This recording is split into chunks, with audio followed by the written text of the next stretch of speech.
What are the ethical considerations in marine mammal studies? If you are curious about the ethical considerations involved in studying marine mammals, you are about to dive into a world where science meets compassion and responsibility. When scientists study marine mammals, they have to consider a lot more than just the animals themselves. They need to think about the impact of their research on the environment and the welfare of the animals. The Society for Marine Mammalogy has set up guidelines to ensure that research is conducted in a way that respects both the animals and the environment. First, these guidelines emphasize the importance of handling and treating marine mammals with care.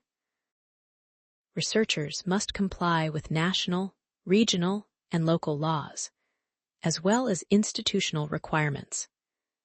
This means they have to get permits and approvals before starting any research project, especially if it involves capturing or handling marine mammals in the wild or in facilities.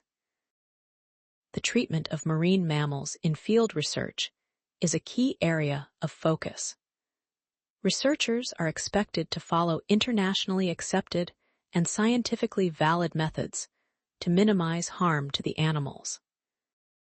For example, they need to ensure that any capture or handling is done in a way that minimizes stress and injury to the animals. These guidelines are regularly updated to reflect new scientific findings and ethical considerations. Another important aspect is the ethical conduct of researchers. The Society for Marine Mammalogy has a code of professional ethics that outlines 17 guiding principles.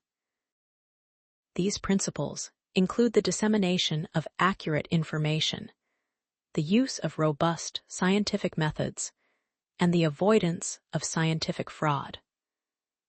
Researchers are also expected to communicate the uncertainty of their findings clearly to those making management and policy decisions. The debate on keeping marine mammals in captivity, such as in zoos and aquariums, is also a significant ethical consideration. Federal laws like the Marine Mammal Protection Act of 1972 and the Animal Welfare Act regulate the capture, import, and public display of cetaceans. For instance, the Animal Welfare Act sets minimum standards for the humane care, housing, and treatment of cetaceans in captivity. However, many argue that keeping these intelligent and social animals in captivity is inherently unethical due to the complexity of their social behaviors and the difficulty of replicating their natural environment. The issue of releasing captive marine mammals back into the wild is another ethical concern.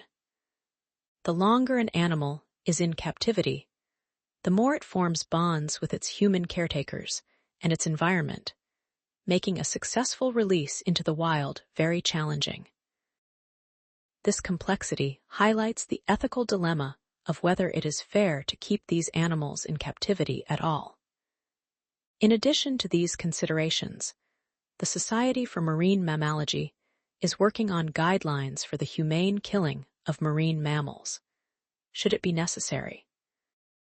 This involves using scientific expertise to develop best practices that ensure the process is as humane as possible. In summary, the ethical considerations in marine mammal studies are multifaceted and include strict guidelines for handling and treating animals, adherence to legal and institutional requirements, ethical conduct by researchers, and careful consideration of the implications of captivity and release. These standards are in place to ensure that research is conducted responsibly and with the welfare of both the animals and the environment in mind.